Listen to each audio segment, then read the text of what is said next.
Is it possible to study high school history without dry textbooks? Absolutely. Let me recommend some wonderful alternatives for your students. Here are 10 great books covering early modern history suitable for high schoolers.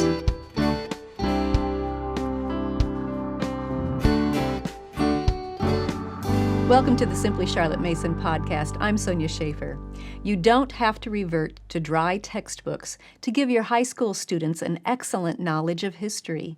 In fact, they will gain a better understanding and interest in history if they read living books, books that fire their imaginations, touch their emotions, and make the time period they're reading about come alive in their minds. Are there books like that available on a high school level? Yes. Let me tell you about a few.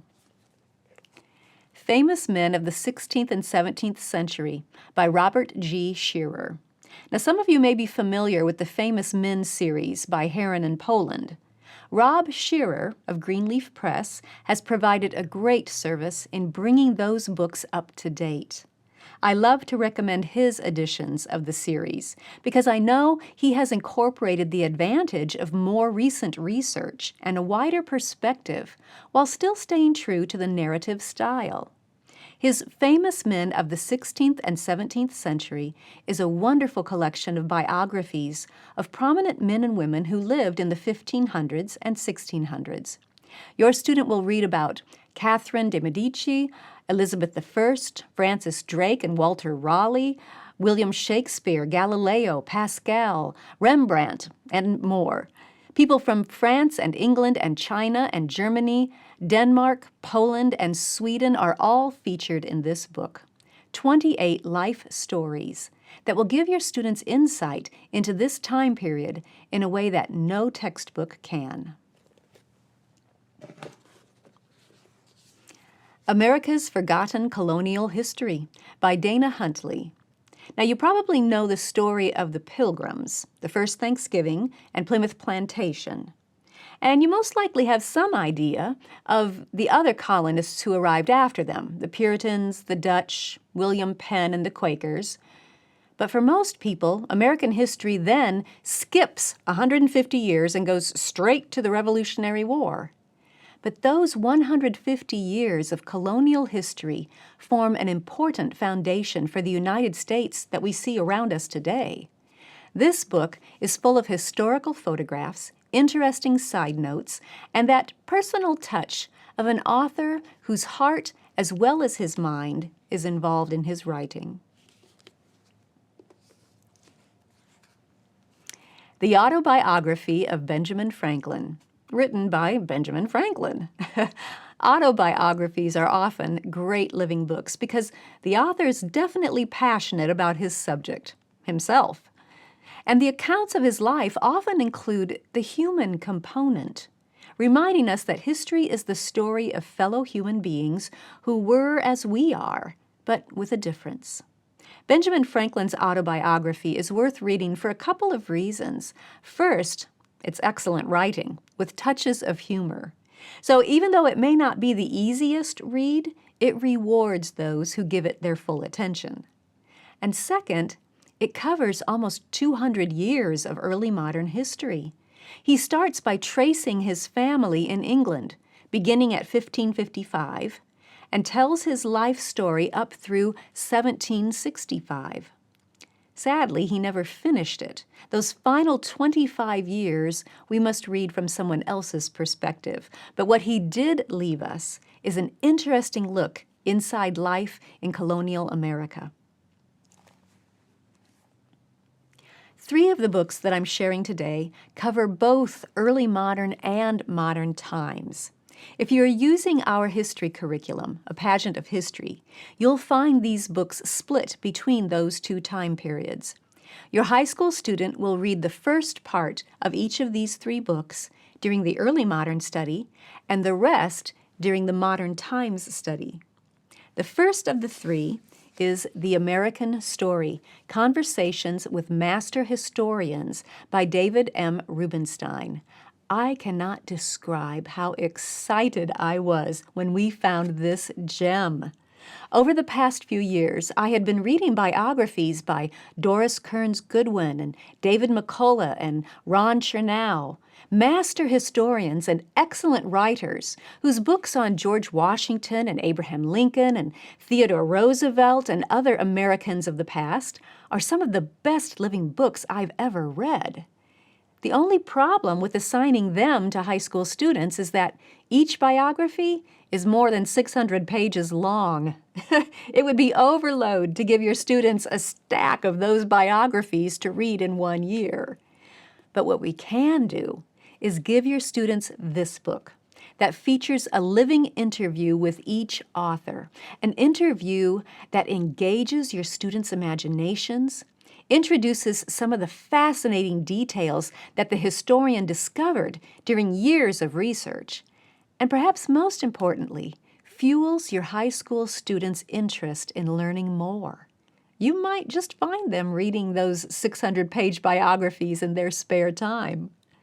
The high school narration guidebooks for A Pageant of History, Early Modern, and Modern Times break up the interviews into shorter reading assignments and give your students a customized narration prompt for each section.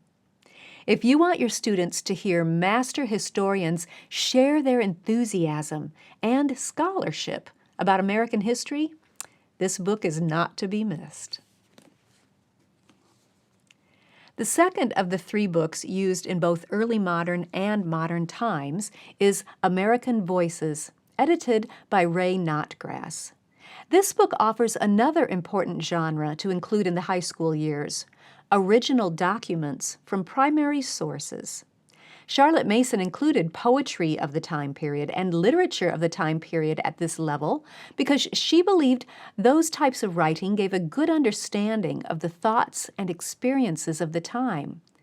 American Voices is a hefty collection of documents, speeches, essays, hymns, poems, and short stories from American history.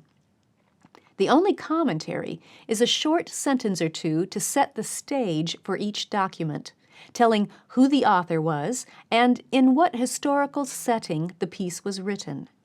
The emphasis is on the documents and literature and poetry. It's a great resource. When your student is reading about the Revolutionary War, he can bring in alongside Patrick Henry's "Give Me Liberty or Give Me Death" speech, and excerpts from Common Sense by Thomas Paine, and the Declaration of Independence. Your student can read the inaugural addresses of George Washington and Thomas Jefferson and Abraham Lincoln, letters from John Adams and Thomas Jefferson, Democracy in America by Alexis de Tocqueville, Civil Disobedience by Thoreau, and powerful excerpts from the article by Frederick Douglass that he titled "The Meaning of July 4th for the Negro." And those are just a sampling of the fascinating documents in this collection. The High School Narration Guidebook helps to synchronize these readings with the other books in the course as your student learns about the events and people involved. I'll leave a link in the description. If you want your students to really understand American history, be sure to include the documents, literature, and poetry as you go along. The American Voices collection makes it simple to do. The third book that your high school students will spread over both the Early Modern and Modern Times courses is a collection of essays and speeches called The American Spirit: Who We Are and What We Stand For by David McCullough. Your high schoolers will receive many valuable ideas from reading these works, ideas about true patriotism, about learning from history, even about choosing words deliberately and tailoring a message to a specific audience, since these speeches were given on various occasions to a variety of groups. Some were college graduation speeches, some were given to Congress, others at different historical anniversary ceremonies. But through them all, your students will trace a thread of core American values that transcend political parties, geographical differences, or ethnic backgrounds. As the back cover states, this is a book about America for all Americans. Russell Friedman is one of my favorite authors for American history. His books are meticulously researched and include interesting details told in a living way. They also include lots of artwork and illustrations from the time period. So when your students are reading about Lafayette or about George Washington, they get a personal picture of him in their minds.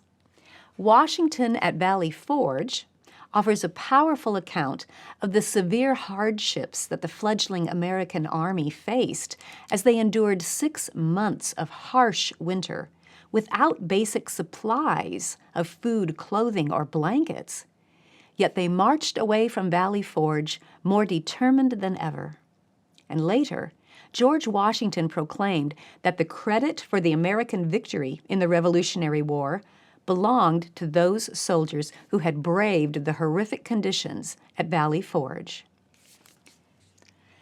Lafayette and the American Revolution shows how the principles of the fledgling United States impacted France and paints a memorable portrait of one man's sacrifices for the cause of freedom in 2 countries. Both are powerful narratives that will enrich your high schooler's study of American history. Napoleon, A Concise Biography by David A. Bell. Now, the key word in that title is concise. It is hard to find a good biography about Napoleon that doesn't stretch to 500 pages or fill 10 volumes. This 100 or so page book will give your high school students a brief but highly readable account of Napoleon's life, from his birth on the island of Corsica to his death on the island of St. Helena, all set in the context of revolutionary France. Then we have Sacajawea by Joseph Bruchac. I've only recently become acquainted with the work of Joseph Bruchac, and this book is one of my favorites. It's a fascinating narrative, meticulously researched, recounting the journey of the Corps of Discovery and Sacagawea's vital role in its success. Each chapter is told by either Captain William Clark or by Sacajawea, as if they were in conversation with Sacagawea's son, young Pomp. The alternating voices provide that variety of perspective that's so important for students in high school. Each of Clark's chapters starts with a journal entry, while Sacagawea's chapters each start with a traditional Native American folk tale. That's a wonderful addition to your early modern study.